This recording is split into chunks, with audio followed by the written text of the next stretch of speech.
Fabien Gay. On en parlait hors plateau. La déprime nous guette. Donc il y a une question, c'est il faut, Monsieur Miardi, une soupape. C'est vrai qu'il faut reprendre une vie. Moi, je suis évidemment le premier concerné sur cette question-là, et je vous le dis, très attentif. J'étais directeur de la Fête de l'Humanité pendant 3 ans. J'ai beaucoup encore de contacts dans le monde culturel, artistique, dans le monde du théâtre, des expositions. Moi, je pense qu'il faut de la lisibilité et de la visibilité. C'est-à-dire, on ne peut pas avoir un stop and go. Donc, je pense qu'il faut, par exemple, je sais que le gouvernement travaille à cette option, je pense que c'est une bonne chose, par exemple, sur les concerts.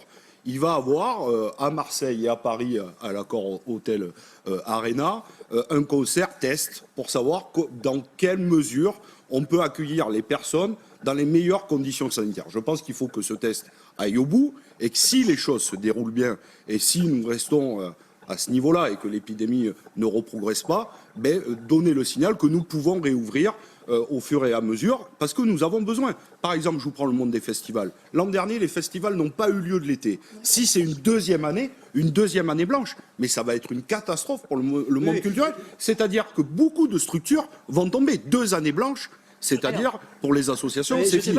Même si elles sont aidées. Bon. C'est vraiment une histoire de calendrier. C'est mars et avril. Oui, donc il faut. L'appel, c'est pour maintenant. C'est à la limite. Donc, par exemple, ce soir, est-ce qu'Olivier Véran doit nous dire? Donc, par exemple, je pense que nous pouvons regarder à réouvrir, par exemple, un certain nombre de lieux culturels. Par exemple, les cinémas qui avaient réouvert à une époque un siège sur 2. Est-ce que nous sommes en capacité de le faire? Je pense que nous pouvons le faire, mais il faut que, si nous le faisons, qu'il n'y ait pas un stop and go d'ici un mois, parce que ça serait pire que tout. Donc là, il faut être sûr, il y a des protocoles sanitaires, le monde culturel y a beaucoup travaillé, il faut leur faire confiance, et si nous ouvrons, il faut le faire avec une visibilité.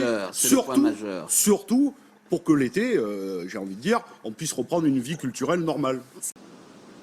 Madame Nataf disait, moi je dis, il faut expérimenter et regarder comment nous faisons. Là où nous avons un débat avec Madame Dubos, moi je pense que la culture, aujourd'hui, au bout d'1 an, est essentielle. Parce que sinon, à la crise épidémique et sanitaire, nous avons une crise sociale et économique, et nous allons avoir une crise psychologique assez forte. Et donc, il y a besoin de réapprendre à vivre. On dit la même chose, on n'a pas un débat. Oui, non, vous dites il y a essentiel et pas essentiel. Au début, dans l'urgence, je vous ai fait l'historique, je vous ai dit pourquoi au début on a laissé les transports et fermé les musées. Si c'était circonscrit sur 2 mois, c'est une question.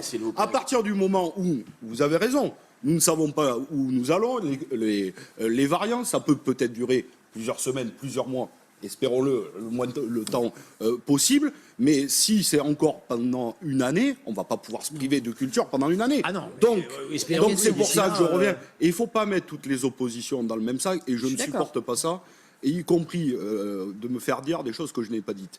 Donc à partir du moment où, avec les acteurs du monde culturel, il y a des expérimentations qui ont eu lieu, il faut aller au bout, et si ça marche, réouvrons et au fur et à mesure. On verra ça. C'est extrêmement important parce que je le dis, la crise psychologique est patente dans ce pays, la déprime nous guette massivement. Elle est là. Et je crois, elle est là. Elle est On va continuer à avancer nos débats.